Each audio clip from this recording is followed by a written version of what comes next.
Welcome back to the Passion Pit, where we spotlight the leaders in indie theater, on stage and on film. I'm Jay Michaels. Greetings, all you movers and shakers and indie art makers. I'm the shortest guy in the room today. I'm speaking to two towering talents, both talent and, height.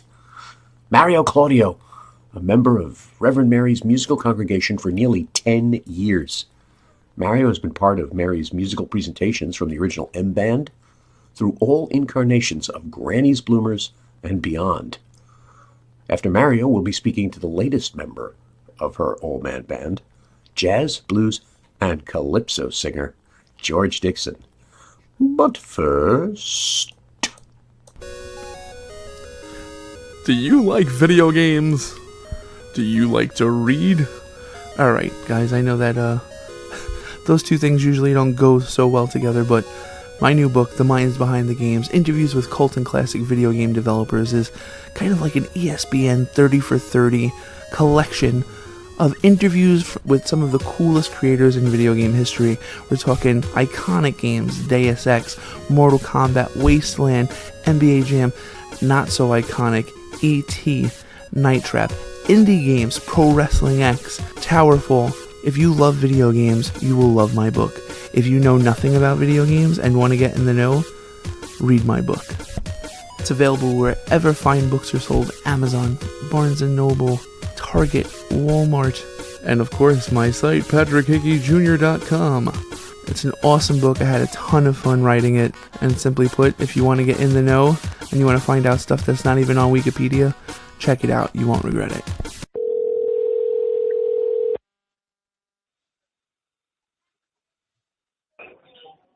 Hi, Jay. Mario Claudio. Hi, how are you? If I'm on the line, you're on the air. Oh, that's pleasant. Hello, everybody. Well, you're pre-recorded, but that's beside the point. Here we are at the Passion Pit. At last I got you on the Passion Pit. And considering we know each other like 10 years, it's about time. Now, the big thing we're talking about now is Reverend Mary and the fact that you're part of the all-man band for the Reefer Revue. Yeah. How's it going, man? How's the show going? The show's going well. We're having fun. It's always interesting to be a part of this group and the new songs that we find and we collaborate on. Now I'm saying Reefer Revue, so it's kind of obvious. The show is tributing marijuana, but in the time that it was semi-legal, we're talking about like 1910 to about 1930 or 40 or something. It was considered not a crime. Tell us about the songs within it. Now, when someone hears marijuana, what are we going to expect from the music? Well, from the music, you're mostly going to be hearing majority of the songs are like people being relaxed and having fun and being mellow, and how it releases the stress of their day. So it's funny how it was legalized during the time of Prohibition, but as soon as Prohibition has ended, they started cracking down on public use of marijuana, and then eventually got towards the point where you couldn't use it at all. It became like a Class 1 felony narcotic. Oh, well, that's interesting. So it's like when Prohibition was up, then marijuana was just fine. But then the moment people can make $1 on booze, they get rid of the other substance. Interesting. Now we're saying marijuana, and we all know it as pot and weed. But the story behind Granny's Bloomers shows, just as you did sexy shows last time, where we had all sorts of cute ways of talking about sex. What are some of the names that they call in marijuana back then? Some of them we still use today, but what's the lyrics like? So one of them is if you're a viper, which is basically someone who smokes weed, and you know how a viper makes a hissing sound. It's just someone doing that hissing sound when they're smoking weed, like that sound is a viper. Yeah. And then, that's great. Yeah. Let's see. There's also the T-man is the G-man took the T-man, which basically means like the government man or the police. So arrested the person that would supply them with marijuana, the T-man. because it used to be called tea as well. And they would have things like tea houses and stuff like that where people would sit down and smoke marijuana. So you could be smoking tea. You could be going to a tea house, and the tea man brought you your marijuana because it's all leaves. Okay, that's clever. What else we got? I know Cab Calloway and Louis Armstrong had some cool words for it. Well, there was Reefer. There was I'm trying to think of all the lyrics right now. My favorite is Jazz, Jive, Gauge. Oh yeah, Jive and Gauge. Very interesting words for it to be Gauge and Jive. What's funny is that it was considered the term Jive is supposed to be like a popular phrase. So marijuana was very popular, so they called it Jive. It's also we say Jive talking, so it's sort of like because marijuana makes you speak a certain way that you can talk marijuana and smoke marijuana. So Jive seems to have many meanings right there. Yes, it does. Now you guys put together this show just as it was with the sexy shows. Some of these songs have never been recorded or never been recorded properly, so there's nothing beyond a scratchy record or a couple of chords on a piece of paper somewhere or just plain lyrics. How was it to put the show together? How was it to create the harmonies, to create the actual songs, if you will? Well, it's a lot of research just to find the actual old recordings. There are some compilations that they've made, I guess, recently they had it on CD, old recordings of these Reefer songs or these marijuana songs, but no one's actually recorded them since. So with us, we had to listen to these old songs, figure out what key we were playing in, what style it is, and how to harmonize on just the basic, the tone and melody of the song. And that goes to everybody in the group. We work together as a team with Dan, George, Mary, and I. We all work together as far as hashing out those harmonies. You know? Wow. So this is really an organic piece. You guys are literally creating this score as you're going along. This is not just, okay, here's the song book. I'm going to sing these songs my way. It's you're creating, the live renderings of these songs. Yeah, it's also not only are we creating, but also we're trying to be very respectful too, to keep the tone of the songs of the period of the time period of the piece as well. Wow, now when you say respectful, you guys, I know from the other shows, you guys mentioned those who wrote the songs or who sang the songs. I know Reverend Mary, in a lot of cases, actually mentions the name of the composers and the performers.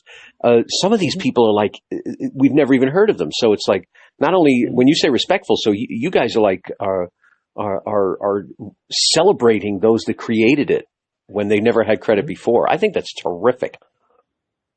Yeah, it always feels like, it's after the fact that, posthumously, these songs come out and you get to hear these people and you get to wonder where these people were. And then sometimes you hear they've had very hard lives after Prohibition was rescinded and they couldn't change with the times as far as music styling because of how they were stuck in such a niche. And it was horrible. Some people died homeless. They never got the recognition when they were alive. So you're giving them like making. You're giving them like this little moment. You in some cases, it's the only moment they had regarding this. Yeah. Wow. I give you guys a lot of credit for that because it's very easy to just say, okay, here's a song. It's another thing to celebrate the composer with it. It also, you're somewhat epitomizing the particular industry. A lot of these singers that you have are women. And women got so little respect in terms of their performances. And I know from the other Granny shows, there are performers that just never got the spotlight. So you gave them that, which is really terrific. Now you've mentioned George, you've mentioned Dan, you mentioned Mario. How is it to work with all these guys? You've worked actually with all of them many times before, especially in the Granny's Bloomers. How is it to work with these guys? It's always relaxing when we're together. business as usual, but it's not stressful. There is no stress whatsoever. We're all there. We all know that it's to have fun, and that's the first thing you got to realize. These songs were sung because people were having fun, and if we keep that energy when we're creating the harmonies and we're nailing down the melody, it will transmit. It will translate to the audience that the essence of it. That's great. That's great. So we're seeing the fun. You know, we're having fun with the show because you started by having fun at rehearsal. That's great. Mm-hmm. Now, speaking of rehearsal, you have worked with Granny's Bloomers since its inception, and you've worked with Reverend Mary. Oh my gosh, is it 10 years? Is it 10 years that you've been working with Mary? Just about, yeah. Wow. Okay, so I spoke to George, and at one point he made the comment. He says, "Oh, Mario and Mary, they have amazing voices." How is it to work with Mary? How has it been this last decade to work with Reverend Mary? It's always a learning experience, and I mean that as I honestly would never know anything about these type of songs and stuff like that if Reverend Mary wasn't there to lead the way and to put a light on it. Otherwise, I would have been completely ignorant to these artists, and they wouldn't get the recognition they deserve. And it's mostly because of Reverend Mary is kind of like the historian of the group, as well as like the leading voice. So it's always a pleasure, and it's always a learning experience when I work with Mary. How about working with her outside of that? I know you did a lot of musical work with her at different events, not only just the Granny shows. I know you performed outdoors with her a couple of times. You were in a lot of the shows with her. And you're also her student. You're also her vocal student and have been for many, many years. Yes. How's that going? How's everything on that end of your relationship? It's brilliant. I would say that she's very gracious. She's very knowledgeable, and she's such a comfort to work with. There's never been a moment where I felt like I was being led on or anything like that. It's always been very, very freeing, liberating experience. So even when we were doing shows in the park, like the karaoke performance we did in the park, we have such a good rapport with each other because we trust each other and there's an honesty with each other. Excellent. Excellent. Glad to hear that. Glad to hear that. Okay, so let's talk you now. In 10 years, you've gone from this guy taking voice lessons to a major player in the indie theater scene. You have been part of equity shows. You have been part of workshops or productions going to other places. You have been part of several theatrical companies. How's the Mario Claudio career going? It's going well. I mean, when it rains, it pours, and I hope I never get a drought.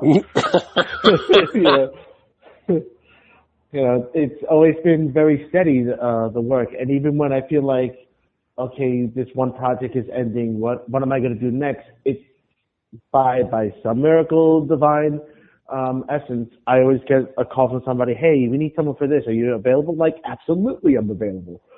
So it's always been a very steady roller coaster, but not too many severe dips. Gotcha. Tell me about some of the shows and some of the companies you've worked with, because you've worked with some really up and coming, some really well known. You even gotten a chance to play Frederick Douglass very recently. Oh yes, I did. I played. It was a one night performance, like a stage reading for Common Ground, and I played Frederick Douglass, and it was written by Granville Burgess, and it was a blessing, and also it felt very sad at the same moment because it was a one night thing. And the cast and I, we dedicated like strictly almost about 12 days in a 2-week period, 12 days of 10 to 5 rehearsals to get this show going in such a small time frame. And to have it just be one night kind of felt bittersweet, you know. Gotcha. But it was a great experience. Like I said, it's always a learning experience when you do pieces that are not familiar to you. There's a lot of history I learned between Abraham Lincoln and Frederick Douglass from that piece, and I felt blessed to be a part of it. And even now, I still keep in contact with the cast and with the director, just to see. It's all about keeping relationships. If you start building them, then you can always rely on someone that you know has a good work ethic. Very cool. That's the whole point of this thing. So what's next for you? You're part of Reverend Mary. Okay, we're going to be seeing you in all these things. Other than that, where else are we going to see Mario? Well, at the moment, I'll be doing a cast recording with one of the cast members from Common Ground. He asked if I can join him and this other cast that he was working on for a cast recording. So that's my next project that I'm working on for the month of April. So you're recording a cast album. You're going to be on a cast album. Mm-hmm. Yes. So cool. What show? It is called. Hold on one second. I have it written down. I will find it for you. And that is called Harpies for the Dead. Oh my! I know it sounds a bit macabre. That's the only thing I know is just the title, but it sounds like banshees or something like that of that nature who are calling for the dead just by the name of it. Wow. Yeah. Mm-hmm. I'm a horror movie lover, so anything that sounds macabre like that, my ears prick up. That's great. Mm-hmm. So you're on the cast album. You were part of an original musical at the American Theater of Actors not long ago, Fort Dix. Yes, Fort Dix. Yes, sir. Mm-hmm. And you've been in all of Reverend Mary's productions since way back when. Yes. A few of the productions with Regeneration Theater as well. With mm-hmm. So doing quite a few shows with them. They like to take pieces that haven't been done in quite a while since they first been produced, like from the 1960s, 1970s, and to bring them back up and refresh them. The last one we did was the name escapes me. As is. It happens when such a turnaround with shows. The name sometimes escapes. As is, yes, that's what it was. As is, yes, about the HIV/AIDS crisis of 1980s. I remember that was one of the first plays produced professionally on AIDS. That and Normal Heart were like the two groundbreakers at the time. Yes. So you're doing a lot of older work. Which do you prefer? Do you like doing works of way back when? Do you think that's your niche, or are you looking at other things? I do like to do those works because it's just revitalizing it. It's not a one and done type thing. That's the thing for me, is that I don't like one and done, especially if it's something that's very important and can still be relatable to nowadays. So that's one of the things I like about the Regeneration Theater, is that they bring pieces that are relatable still. But as far as new pieces like this, Heartbeats for the Dead, or when I did Fort Dix, or when I was even in the UVX for Home A, I was in the Furman and the theater production. That's all new stuff. It's new avant-garde and homage to classic Broadway type stuff.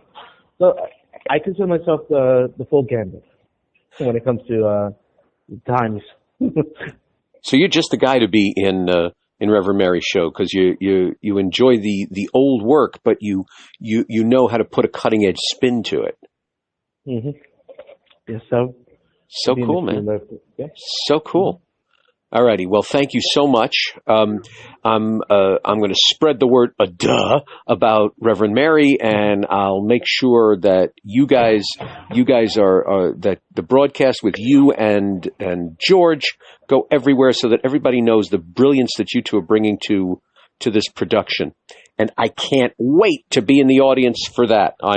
I'll just say that I support legalization of marijuana, and so this show has extra special meaning to me. Mario, thank you so much for your time. I can't wait to see you again. Thank you. We'll keep singing until it's legal. There. That's our tagline. What a brilliant slogan. I'll have to remember that. Thanks, pal. I'll talk to you soon. All right. Ciao. Take care. Would you like more people to attend your show? At Applaud, we combine artificial intelligence and human intuition to expand your audience and increase ticket sales. For a limited time, we'll help you fill your seats free of charge to prove our value. That's right, we will promote your show at no cost if you begin right away. Sound good? For more information, email promote@applaud.com.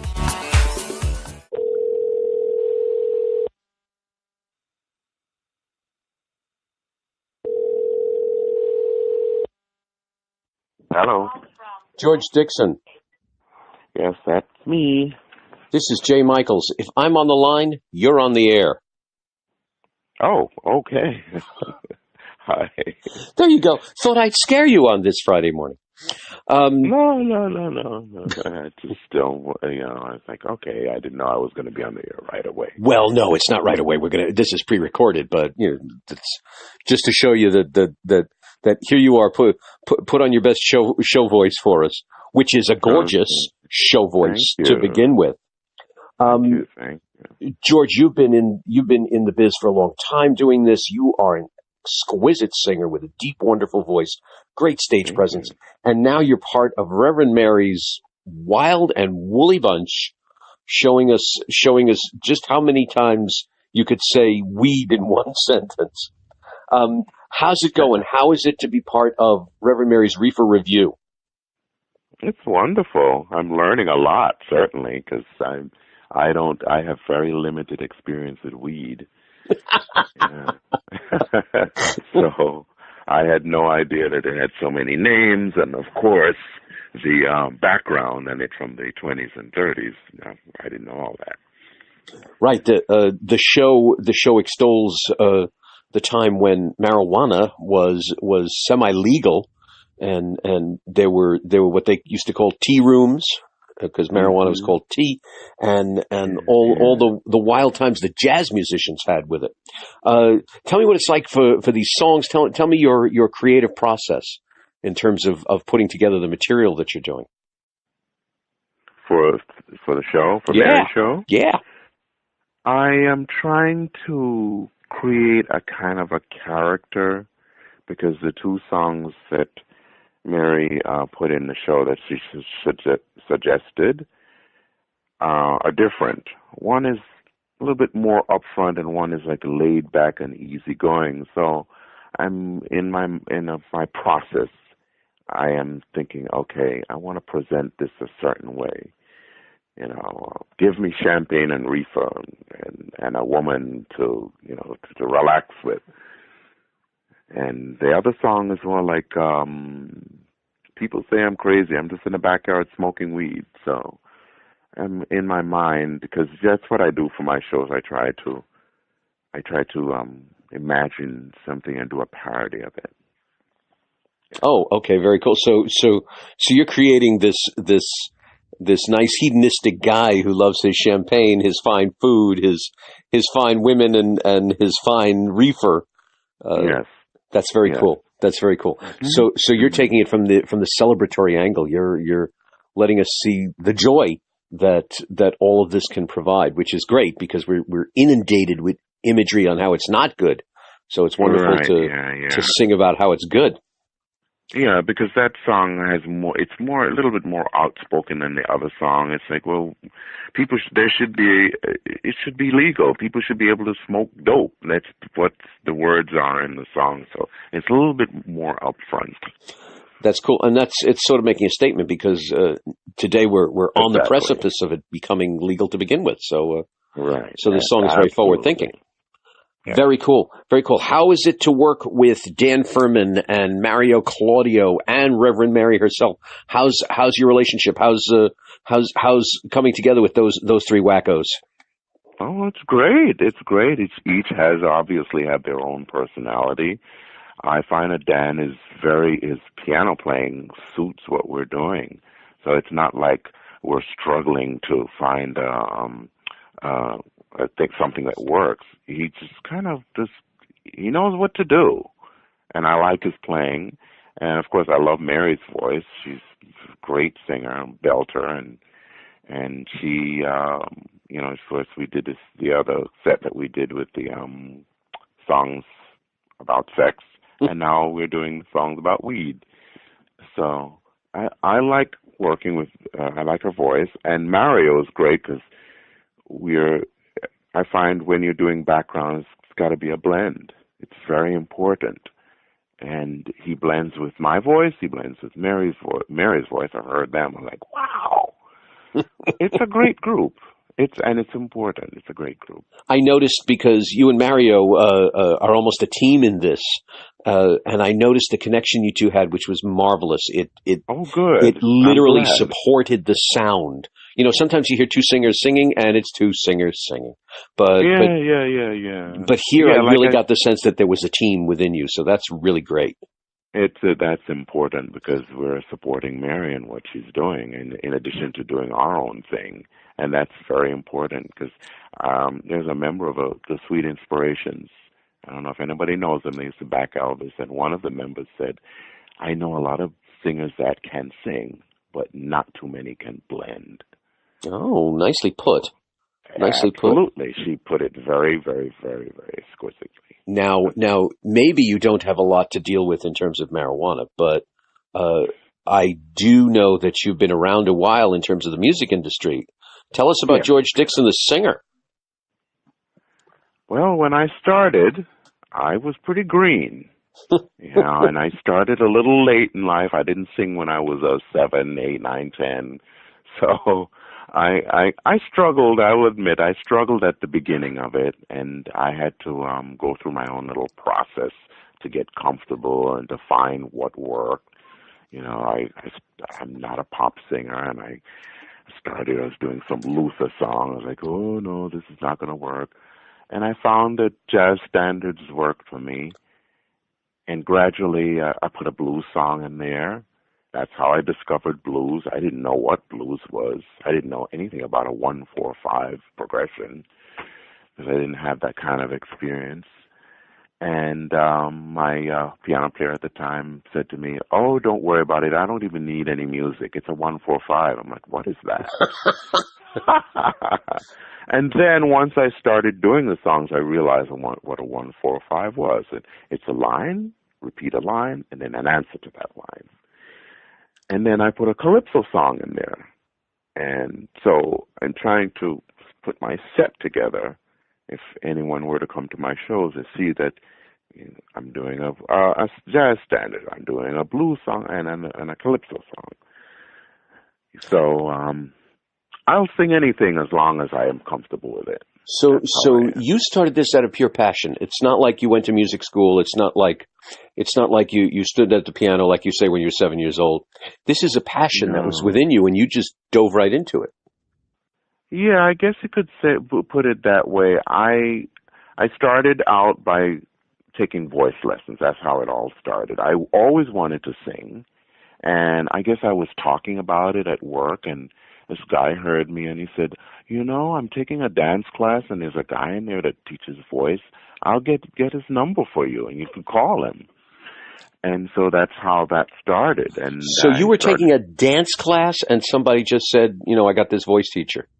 No, I wasn't taking a dance class. I was at work, and the guy at work was in a dance class. Oh, I'm sorry. Okay. Yeah. Yes, just to clear that up. And so it was a dance class, but the person in the dance class was a voice teacher. Gotcha. Okay. And so he gave me his number, and I went over there, and I had to work from the ground up, as they say. I didn't know anything about phrasing or timing. Now you met him. You met him at work, and work for you at that point was on Wall Street. Yes. Yes, I was working at the New York Stock Exchange on the floor of the New York Stock. You can imagine. Oh, crazy down there. God, I was wondering why you're so calm. Of course, once you live through that, oh my God. Yes, no one has ever put it like that before. They usually say, "Oh, how did you last down there? You're not, And I really wasn't the type of person that I was. It was rough at times because those guys, they are very, very, very boisterous and, raucous, as you say. It's a piranha tank. Oh my God! When you see it on TV, even when they're just showing footage, it's a piranha tank. It is, but see, I wasn't a part of the piranha. My job was merely to listen and record sales. I didn't have to trade. I didn't have to get into it's basically an auction down there. Oh, yeah. Auction. And so I didn't have to get in. I just had to record stuff. So I didn't have to talk. I didn't have to get into any of that. But you had to have an ear like a cat. Yeah, you do. Yeah. If someone said 50 shares of this, you could not make a mistake on that number. Absolutely. That's really interesting. They would get mad. Yeah, they would get pissed off. I'm having the epiphany here. That's where a great deal of your ease now in stepping into this untrained, if you will, because you trained your ears so tightly that you could hear. Of course, you're a marvelous singer. You could hear the subtle shades in a note because you had to hear numbers and fractions in between that pandemonium on Wall Street. Absolutely. I didn't think of it that way, but now that you say it, yes, that's true. That's pretty cool. Mm-hmm. And what it's done, it's made you relative in terms of calm. I lived through that. Okay, what? The trains are late? Okay, whatever. Yeah. That's great. Now, you have a show that is running like tonight or tomorrow, something like that also? I have a show tomorrow at 31st at Parnell's, yes. That's terrific. So you're juggling two shows at once right now. I guess the Wall Street training is helping on that too. I don't know. Maybe. That's great. What's helping is the set that I'm doing all the songs I know. I'm not learning any new songs, So that helped a lot. So we're getting the best of George with a calypso tune, with jazz, with blues. You're giving us the greatest hits. So that's great. That's great. Those are my favorite albums. That's wonderful. Okay, so now Weed opens up, I'm So High, Reverend Mary's Reefer review opens up next week on April 6th. What happens after that for you? Okay, you do this wild show, you have a hangover, you get up the morning of the 7th. What's next for you? Well, I do want to do a show, my hour show with my full band. I'm very partial to piano, bass, and drums. I have a 3-piece combo. That's great. And tomorrow I'm only doing it with my piano player, Lee Tomboulian, who's great. And so that's the next thing. I don't know when it'll be. It depends on. There's a lot of things going on right now, personally and also musically and financially. So they sort of have to come together at a meeting in my life, and I'll see. But I need to be on the stage. I really do. Good for you. To perform, because I love it, as we talked about it before. So I love music. That's right. So you're stepping off of Reverend Mary's stage, and you're going to go right into the studio and start working with your gang, and building up the money and the time needed to get your own hour-long solo show going. Well, I'm going to take a little rest for a couple of months, and then I'll see how things go. But in the meantime, what I will be doing is I do a lot of open mics. Like that's great. And like with comedians, you go out there and you test things out, and you keep that engine going. Because if I stop, I'll forget lyrics, and I don't want to do that. So I have to keep doing that. That's what that won't stop. That'll keep going. That's great. And then from there I make my plans as to what do I want to do next. That is great. That's great. So now my last question. I know you appeared in Reverend Mary's her sex shows. She had 3 different sex shows running, and when I say sex shows, I know what that sounds like.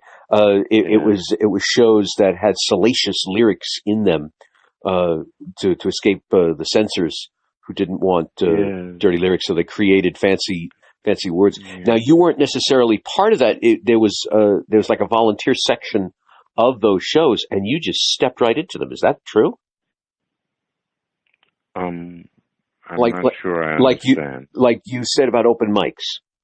Because I know you basically, Mary, invited people up during those shows. Right. And you started as being one of those people invited up, yes? Oh, how it started. Yeah. Yes. That's what happened. I came to her to Mary's show, and she invited me on the stage, and I did a song, and then next thing I know, I was on the stage helping with background. And then next thing you know, there you are. You're on the postcard, and you're a featured member of the group. And then she said, "Well, do you want to join us? You want to come out with us and have some fun?" And I said, "Yes, I'll do it." So you're a real success story. You're talking about your open mic. So you, in essence, went to Reverend Mary's open mic, and it led to a gig. It led to what's now going to be a year-long gig.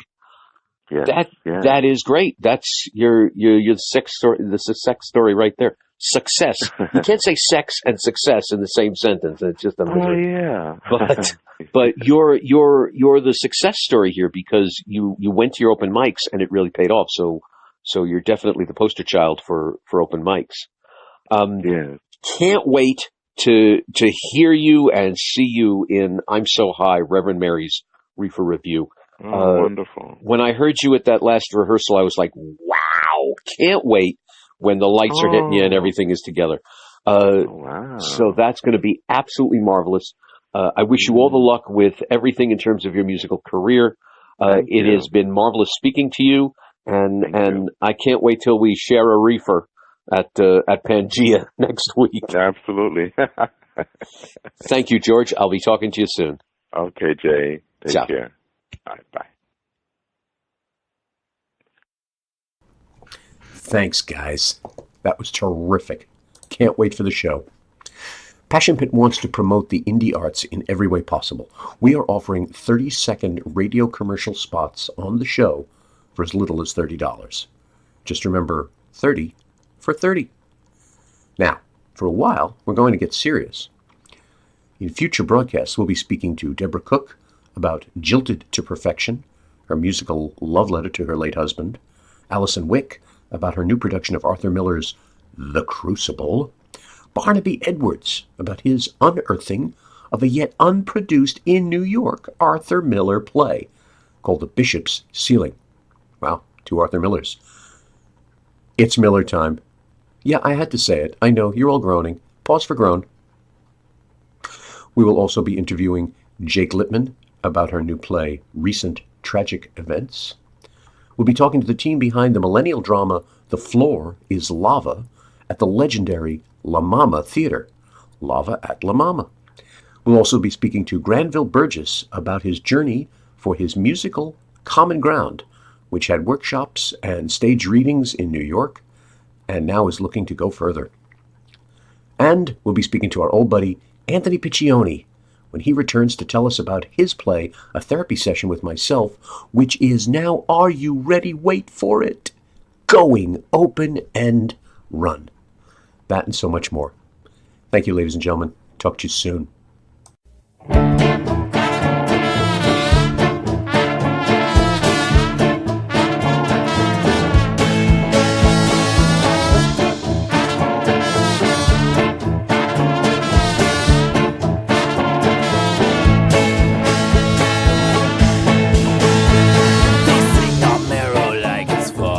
Ordering notations, brothers.